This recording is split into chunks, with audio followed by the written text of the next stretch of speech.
caso que os quería presentar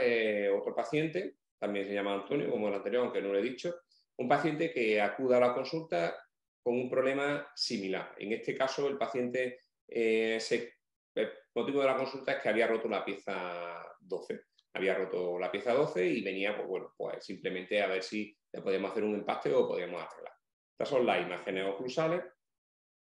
del paciente y el escáner que le tomamos. Bueno, pues lo primero que vemos cuando vemos al paciente, le decimos que nosotros no podemos reponerle esa pieza, que no podemos reponerle esa pieza porque este paciente tiene una pérdida de dimensión vertical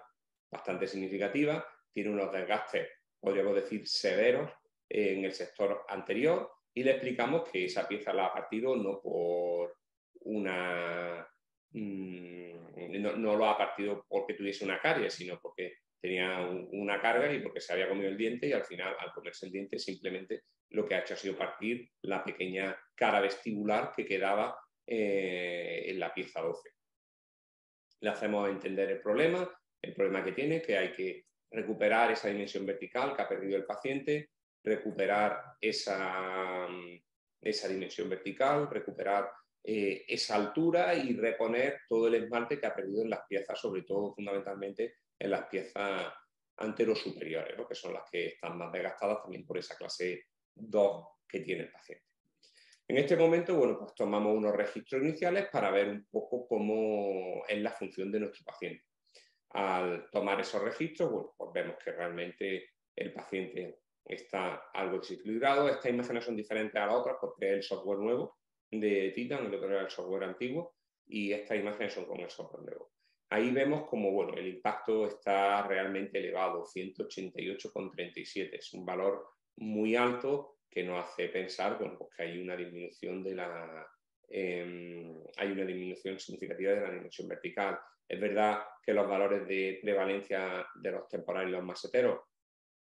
no están bien, sobre todo a nivel de los maseteros, que tienen un valor muy bajo de 69, desplazando hacia la izquierda. Probablemente, bueno, pues, indiscutiblemente todo el sector superior al final tiene más contacto en un lado que en otro y al final eso produce ese desequilibrio y el hecho de tener una prótesis que está completamente desajustada, ¿no? A nivel oclusal, no me refiero a nivel de lo que es el propio esquelético, el esquelético propiamente dicho. Existe una torsión, una dirección hacia la derecha y vemos como el baricentro, si es verdad que está en una posición correcta, aproximadamente, bueno, pues el paciente no tiene mucha más actividad anterior que posterior, cosa que nos puede a lo mejor resultar un poco extraño cuando comparamos pensando que el paciente tiene, cuando pensamos que el paciente tiene un poco de clase 2, que sería lógico pensar que tuviese una mayor actividad anterior que posterior. Una vez que hemos analizado a nivel estático, vamos a decirle al paciente que mastique 15 segundos con el lado derecho y 15 con el lado izquierdo. De esa manera, pues vamos a ver la prevalencia y vamos a ver el impacto que produce cuando el paciente está masticando y vemos, bueno, que existe una asimetría muy importante, hay una dominancia únicamente de músculos maseteros con una prácticamente nulidad de los músculos temporales. Verdad que el paciente también se quejaba de dolor en el músculo temporal izquierdo cuando llegó a la consulta. No era un motivo de la consulta, pero bueno, cuando hicimos la exploración, pues bueno, sí es verdad que nos dijo que el temporal izquierdo tenía algo de dolor, unas molestias que reflejaba, pues bueno, a la zona del temporal. Una vez que hemos hecho esto, hemos visto que el impacto está muy reducido, vamos a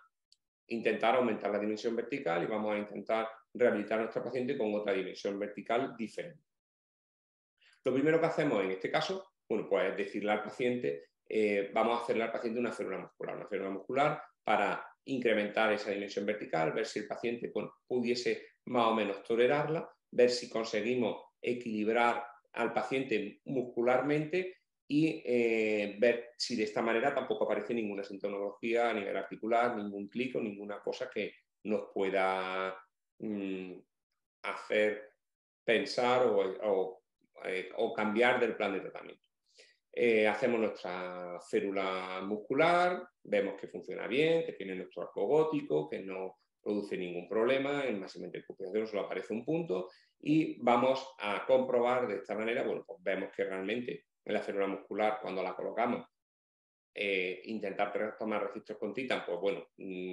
puede ser incluso una tontería, Pero bueno, yo lo único que estoy intentando ver es reducir seriamente el impacto, porque este tipo de férulas sabemos que disminuye mucho la actividad muscular, va a relajar todos los músculos. De hecho, fijaros que el impacto está en 48,16,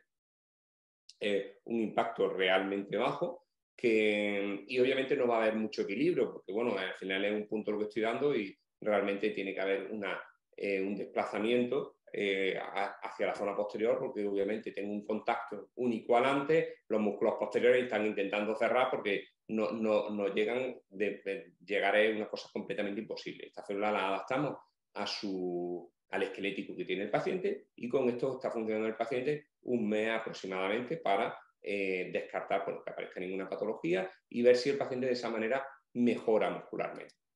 Y estos son los registros que tomamos en nuestro paciente al mes. Comentaros que esto que hemos hecho antes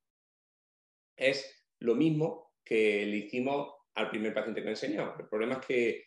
no lo he puesto porque he perdido todos los registros de esa fase de tratamiento, tanto la fotografía como el registro Titan. Bueno, pues, las cosas que pasan con la informática han desaparecido, pero más o menos siempre tenemos este proceder de hacer una tentativa de esa dimensión vertical para, bueno, ver que funciona. Por lo cual, bueno, mi consejo es que siempre lo sabemos, pero bueno, hay que hacer más copias de seguridad y exportar las cosas lo antes posible. Pero bueno, entonces, por eso no lo he dicho en el caso anterior, pero bueno, al final la manera de trabajar que tenemos siempre en la. Como comentaba, este es el resultado que tenemos al mes de utilizar. Son registros que hemos tomado con la prótesis y sin la prótesis, para ver, bueno, pues realmente cómo estaba funcionando. Observamos como la diferencia es realmente mínima entre utilizar la prótesis y no utilizarla, con lo cual podemos llegar a la conclusión que es verdad que este tipo de prótesis removibles, bueno, pues tienen una función a lo mejor un poco limitada en cuanto a la función masticatoria y en cuanto, bueno, pues realmente son prótesis que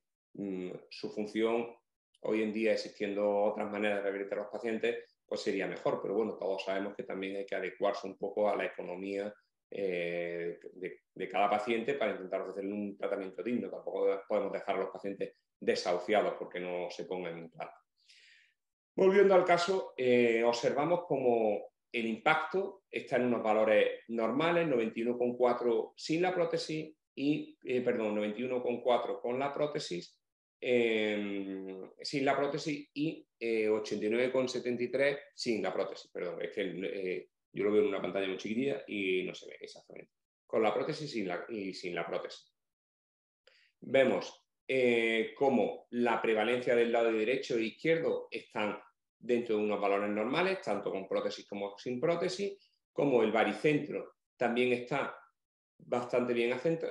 centrado y solo en la torsión, cuando el paciente no lleva la prótesis, existe una desviación. Lógico, bueno, pues por la gran falta de piezas que tiene, pues se produce cierta desviación. Pero si comparamos estos valores con los valores iniciales que traía nuestro paciente, pues bueno, creo que hemos mejorado de manera significativa, vemos como hay una mejoría, vemos como hay una mayor actividad de todos los músculos. Es verdad que el músculo temporal izquierdo sigue teniendo poca actividad, probablemente por ese dolor que refería el paciente de manera previa. Hemos mejorado esa actividad, pero bueno, no hemos conseguido, obviamente, es verdad que el paciente refiere que tiene menos dolor, pero bueno, sigue teniendo alguna molestia.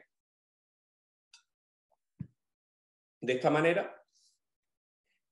observamos que, bueno, parece que la célula que le hemos puesto al paciente y nuestro plan de tratamiento puede sentarle bien muscularmente a nuestro paciente. Es decir, vamos a intentar hacer ese incremento de dimensión vertical, en comparación con ese 188,37 que teníamos al principio. Vamos a actuar pues, de la misma manera que hemos actuado antes. Vamos a utilizar esas laminillas de LAN que hemos comentado, se las ponemos al paciente y una vez que se las hemos puesto al paciente le decimos al paciente que ocluya para de esa manera poder tomar un registro. Un registro que yo, igual que en la férula muscular, lo que vamos a fijarnos solo es en el impacto, porque el resto de los parámetros sé que no están bien, porque son parámetros que el paciente no tiene contacto en ninguna pieza, solo en el sector anterior, por lo cual es lógico que todos los parámetros me salgan mal. Con esa laminilla vemos que tenemos un impacto de 103, con lo cual, bueno, pues parece que es un impacto normal, que esa dimensión vertical puede estar bien, que es una dimensión vertical que podemos asimilar a lo mejor a la dimensión vertical que hemos estado ligeramente probando con nuestra célula muscular, y en ese punto es donde vamos a tomar el registro. Dejamos al paciente con sus laminillas de LAN Una vez que hemos dejado con esa lamilla de Down, vamos a tomar el escáner con la prótesis y el escáner sin la, perdón, el escáner con la prótesis y sin la prótesis. De esa manera vamos a poder analizar o mandar al laboratorio para que nos hagan el encerado de las piezas, tanto de las piezas naturales del paciente como de las piezas de su esquelético. De esa manera vamos a poder restablecer la oclusión del paciente para que tenga una oclusión correcta con esa nueva dimensión vertical y esa situación favorable como en el caso que hemos visto anteriormente. En este caso también trabajamos con técnica dental, nos hacen el encerado de todas las piezas para poder realizar una inyección de composite y cuando hayamos terminado esa inyección de composite, tanto superior como inferior, lo que vamos a hacer es tomar una impresión de arrastre del esquelético del paciente, tomar un arco facial, mandarlo al laboratorio y que nos repongan las piezas del esquelético inferior. A este paciente, pues obviamente también se le propuso en primer lugar reponer tanto las piezas inferiores como superiores con implantes, pero bueno, el paciente no podía económicamente, intentamos darle esa solución. No puedo presentar el caso terminado porque bueno, no hemos realizado todavía la inyección de composite ni la recuperación ni la reposición de las piezas del esquelético, pero bueno, supongo que en próximas webinars podremos